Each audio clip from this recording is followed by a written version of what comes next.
जय श्री कृष्णा, राधे राधे। आप सभी कैसे हैं? आशा करती हूँ आप सभी अच्छे होंगे, तंदुरुस्त होंगे, स्वस्थ होंगे। आज मैं आपके सामने फिर से एक रीडिंग के साथ आई हूँ। रीडिंग में इतना ही कहूंगी, जितना रेजोनेट होता है उतना लीजिएगा, बाकी दूसरों के लिए छोड़ दीजिएगा। और अगर किसी को पर्सनली कंसल्टेशन लेना है तो ऊपर दिए गए नंबर पर सिर्फ और सिर्फ व्हाट्सअप करें, कॉल्स को अवॉइड करें। सो आज की रीडिंग हम देखेंगे ईश्वर आपके लिए क्या डाउनलोड लेके आए हैं, क्या मोटिवेशन लेके आए हैं, क्या गाइडेंस लेके आए हैं। तो चलिए इसी के साथ ही स्टार्ट करते हैं। हे भोलेनाथ, हे शिव शक्ति, हे गणपति बप्पा, मुझे डाउनलोड दें मेरे यूवर्स के लिए। क्या आप उनको बताना चाहते हैं, क्या क्लैरिटी देना चाहते हैं? डाउनलोड क्लैरिटी दें। ओम नमः शिवाय, ओम नमः शिवाय, ओम नमः शिवाय, ओम नमः शिवाय, ओम नमः शिवाय, ओम नमः शिवाय, ओम नमः शिवाय, ओम नमः शिवाय, ओम नमः शिवाय, ओम नमः शिवाय, ओम नमः शिवाय, ओम नमः शिवाय, ओम नमः शिवाय, नमः शिवाय, नमः शिवाय। ओके, नमः शिवाय, नमः शिवाय, नमः शिवाय, नमः शिवाय, ओम नमः शिवाय, नमः शिवाय, नमः शिवाय, नमः शिवाय, नमः शिवाय, ओम नमः शिवाय, नमः शिवाय, नमः शिवाय।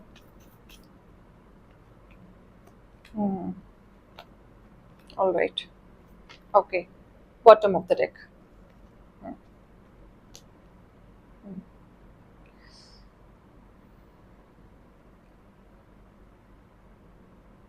ऐसा दिख रहा है जैसे कि आप ना किसी बंधन में बंधे हुए थे, जैसे किसी ने आपको जकड़ रखा था, बांध रखा था, फ्री होना चाह रहे थे, फ्री नहीं हो पा रहे थे। चाहे वो एडिक्शन हो, चाहे टॉक्सिक रिलेशनशिप हो, या कोई ऐसी नेगेटिविटी जिससे आप घिरे हुए थे, जो ऊर्जा आपको पकड़ के बैठी हुई थी और आपको कहीं ना कहीं क्लैरिटी थी इस चीज को लेके कि आप बंधे हुए हो और आप चाहते हो निकलना लेकिन निकल नहीं पा रहे हो। तो यहाँ मुझे एनर्जी आई है कि आप कहीं ना कहीं कोई ना कोई एडिक्शन में फंसे हुए थे जिससे आप आज़ाद होना चाह रहे थे, बट आप हो नहीं पा रहे थे। बहुत मेहनत करने के बाद भी मरा मरा सा फील करते थे, बंधा बंधा सा फील करते थे। स्टक एनर्जी हो गई थी, बहुत चारों तरफ आपकी नेगेटिविटी बहुत ज़्यादा हो गई थी। सोच भी आपकी नेगेटिविटी हो गई थी, वर्कआउट भी आपकी नेगेटिविटी हो गई थी, जो भी आप काम कर रहे थे वो सारा आप नेगेटिविटी में ही जाके कर रहे थे। लेकिन बहुत मेहनत करने के बाद जो आपने अपने ऊपर वर्कआउट किया है, मेहनत किया है, उसमें मुझे दिख रहा है कि आप आजाद हो रहे हैं, किसी चीज से आजाद हो रहे हैं, किसी एडिक्शन से आजाद हो रहे हैं, या किसी टॉक्सिक रिलेशनशिप से आजाद हो रहे हैं, या किसी नेगेटिविटी से आजाद हो रहे हैं। बहुत मेहनत करने के बाद ये परिणाम आपके लिए निकला है कि आप आजाद हो रहे हैं। ये आजादी के बाद से आप निखर रहे हैं, पॉजिटिविटी में आ रहे हैं, क्लैरिटी आपको मिल रहा है, ग्रोथ आपको मिल रही है, फोकस आपका बढ़ रहा है, आपका ऑरा क्लींस हो रहा है, जैसे कि सातों चक्रा आपके बैलेंस हो रहे हैं। आप इस टॉक्सिक एडिक्शन से निकल के आप पॉजिटिविटी में आ रहे हैं। यहाँ मुझे सबसे ज्यादा टॉक्सिक ये दिख रहा है कि हर बार आप थर्ड पार्टी से ज्यादा पिसे हैं। अगर आप लाइफ में अगर सबसे ज्यादा आपकी डिसबैलेंस हुई है तो वो थर्ड पार्टी की वजह से हुई है, जो हमेशा आपके लिए टॉक्सिक रिलेशनशिप बन के रहा है, जहाँ पे आपके मूड स्विंग्स बहुत ज्यादा रहे हैं, कंफ्यूजन रहा है, डिप्रेशन, एंजाइटी, हेल्थ इश्यूज आपकी बनी रही है। जब तक आप इस एडिक्शन में थे, जब तक आप इस नेगेटिव ऊर्जा में थे, जब तक आप टॉक्सिक रिलेशनशिप में थे, तो ये कहीं ना कहीं बीमारी आपके साथ जूझती रही है कि आप चाह के भी नहीं निकल पा रहे थे। अब आप पास्ट को लेट गो करके आगे बढ़ रहे हैं। जो आप सोच रहे थे, जो आप चाह रहे थे, जो आप करना चाहते थे, अब आप निकल रहे हैं, अलग से निकल रहे हैं, बड़ा कर रहे हैं और इस तरीके से आगे बढ़ रहे हैं कि आप फ्री फील कर रहे हैं, अपने आप में फ्री फील कर रहे हैं, जैसे कि आप बहुत टाइम से चाहते थे और आप नहीं कर पा रहे थे। एकदम फ्री। पहले आप ऐसे हो गए थे इस एडिक्शन में, जहां आपको आजादी नहीं मिल रही थी, जैसे आप टूट से गए हैं, मर से गए हैं, रास्ता खत्म हो गया है। विचार भी उल्टे, हमेशा नेगेटिविटी बातें करना, पॉजिटिविटी सोचना बंद कर दिया था। जो भी बातें कर रहे हो सिर्फ नेगेटिविटी, एक तरीके से खत्म से ही हो गए थे आप लोग। नेगेटिविटी में इमोशनली ब्रेकडाउन हो गए थे, फैमिली ब्रेकडाउन हो गई थी, जैसे कि आपका सब कुछ खत्म हो रहा था इस एडिक्शन की वजह से, टॉक्सिक रिलेशनशिप के वजह से, नेगेटिविटी के वजह से। ऐसा दिख रहा है जैसे आपकी ऊर्जा हर तरीके से चारों तरफ से खत्म हो रही थी, पर्सनल लाइफ भी, प्रोफेशनल लाइफ भी। लेकिन आपके जीवन में बैलेंसिंग आया जब से आपने मेहनत किया है अपने ऊपर, और आप इस ऊर्जा से निकल रहे हैं, इस एडिक्शन से निकल रहे हैं, आजाद हो रहे हैं। अब आपके जीवन में बैलेंसिंग आ रहा है, अब आप ग्रो कर रहे हैं। नीडी लोगों को डोनेट करना शुरू कर दें, जो बची कुची नेगेटिविटी होगी वो भी खत्म हो जाएगी। आपके जीवन में अब एक स्थिरता आ रही है, सेलिब्रेशन आ रहा है, आप फोकस्ड हो रहे हैं।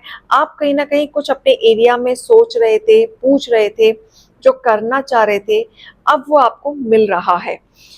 अब आप जो भी कार्य करेंगे, अगर आप इंट्यूटिव करेंगे, अपनी इनर वॉइस की सुन के करेंगे, तो आपको वो फलदायी होगा। क्योंकि आपने अपने पास्ट में बहुत झेला है, बहुत नेगेटिविटी झेली है, जिसके वजह से आप फाइनेंशियली लॉस में भी गए हैं, विचारों से भी लड़े हैं, कहीं ना कहीं आपका ईगो बहुत हर्ट हुआ है, लोगों ने आपको तोड़ा है। आपने अपने जीवन में जितनी उलझने देखनी थी वो सब देखी, गलतियां की हैं आपने अपने जीवन में लोगों पे भरोसा करके। आप प्योर इंसान हैं, आप अच्छे इंसान हैं, आप अच्छा कर रहे हैं, लेकिन आपने जो गलतियां की हैं लोगों पे भरोसा करके, उसके वजह से आप बहुत ज्यादा टूटे हैं। यहाँ पे आपने अपने आप को सुधारा है, आप अपनी चीजों पे फोकस हुए हैं, आपने अपने ऊपर मेहनत की है, अपने जीवन में नई शुरुआत की, नई बिगनिंग की, जिसके वजह से अब आप फ्रीली बर्ड फील कर रहे हैं। एक हल्कापन आपको महसूस हो रहा है, जैसे कि आपके सर से बहुत बड़ा बोझ हल्का हुआ है, जो एक समय पे आप बहुत हैवी हैवी फील करते थे अपने ऊपर, आजाद फील नहीं करते थे, रिस्ट्रिक्शन फील करते थे, जो आप महसूस करना चाहते थे अपने जीवन में वो नहीं कर पाते थे। यहाँ मुझे दिख रहा है कि आपने अपने से बड़ों की सलाह ली है या किसी से गाइडेंस ली है, और उससे भी ज्यादा आपको बहुत मदद मिला है इस चीज से निकलने में। आपने अपनी जिंदगी की एक नई शुरुआत आपने खुद की है, खुद पड़ाव आपने आगे बढ़ाया है, जिसमें डिवाइन ने भी आपकी मदद की है, जहां पे आप सिर्फ और सिर्फ फोकस्ड हुए हैं अपने जीवन में। जब से आप आजाद हुए हैं, आपके जीवन में सिर्फ और सिर्फ सेलिब्रेशन आ रहा है, सिर्फ ग्रोथ आ रहा है, नेम फेम आ रहा है, स्टेबिलिटी आ रही है, जो आपके जीवन में आपको मदद कर रहा है आगे बढ़ने में। अब आप कहीं ना कहीं पॉजिटिव वे में आगे बढ़ेंगे, आप इंट्यूटिव पावर बनते हुए दिख रहे हैं, आपकी मैनिफेस्ट पावर इस हाई लेवल पे जाने वाली है कि आप जो भी मैनिफेस्ट करेंगे, आपकी वो इच्छा पूरी होगी ही होगी। अगर आपके मन में बहुत टाइम से कुछ चल रहा है और आप मैनिफेस्ट कर रहे हैं या नहीं कर रहे हैं, आप मैनिफेस्ट करना शुरू कर दें। ऐसा दिख रहा है कि आप जो भी मैनिफेस्ट करेंगे, जो भी दिल से करेंगे, आपकी वो इच्छा पूरी होगी। फाइनेंशियली ग्रोथ आपकी ठीक होते हुए दिख रही है, आगे आपका बैलेंसिंग आ रहा है, कुछ गुड न्यूज आपको मिल सकती है। दिस इज द आउटकम, जो आपका ये सिनेरियो है, जिनके साथ ये चीज रीडिंग रेजोनेट करेगी, उनका ये आउटकम है कि आपके जीवन में पॉजिटिविटी में बहुत कुछ आ रहा है, बैलेंसिंग आ रहा है। इसी के साथ ही गाइडेंस में लेना चाहूंगी कि आपके लिए क्या गाइडेंस एंड मोटिवेशन है, क्या आपको फॉलो करना है। तो चलिए देखते हैं। हे ईश्वर, हे गणपति बप्पा, हे भोलेनाथ, हे शिव शक्ति, मुझे बताएं। It's time to release negativity. Yes, जो भी आपके जीवन में हुआ और जिस ऊर्जा से आप बहुत मुश्किल से निकले हैं, उसको रिलीज कर दें। बार बार उसके बारे में सोचना, नेगेटिव होना, कोई मतलब नहीं है। मेडिटेट करो, नीडी लोगों की मदद करो, और आप अपनी ऊर्जा को पॉजिटिविटी में लाओ और नेगेटिविटी से हट जाओ, क्योंकि आप इस लड़ाई में अकेले ही काफी हैं। ईश्वर ने आपको इतना स्ट्रांग बनाया है, इस काबिलियत बनाया है कि आप किसी भी सिचुएशन से अकेले लड़ सकते हैं। आपको किसी की जरूरत नहीं है, क्योंकि आने वाले समय में लक आपके ही साइड है। जो भी आप कार्य करेंगे, जो भी आप सोचेंगे, लक आपको ही सफलता की तरफ लेके जाएगा। बस आप अपनी चीजों पे बिलीव रखें, पॉसिबल करने की कोशिश करें। ये ना सोचें कि मैं नहीं कर सकता या नहीं कर सकती। ऐसा कोई कार्य नहीं है जो आप नहीं कर सकते। बस आपको अपने फियर को हटाना है। जो आपके मन में डर है, जो बार बार आपके मन में कोई बात है जो खाई जाती है, जो आपको ऐसा लगता है कि ऐसा हो गया तो वैसा हो गया तो मैं कर पाऊंगा या कर पाऊंगी, होगा या नहीं होगा, ये चीज का डर आपको निकालना है। और जो भी एडजस्टमेंट की जरूरत पड़ती है आपकी सिचुएशन के अकॉर्डिंगली, आपको उस एडजस्टमेंट में सेट होना पड़ेगा, तभी जाके आपके ड्रीम्स पूरे होंगे। क्योंकि फर्स्ट मूव आपको ही लेना है, कोई और नहीं लेगा। तो मोटिवेशन गाइडेंस को लीजिएगा। अभी मैं चलती हूँ। जय श्री कृष्णा, राधे राधे।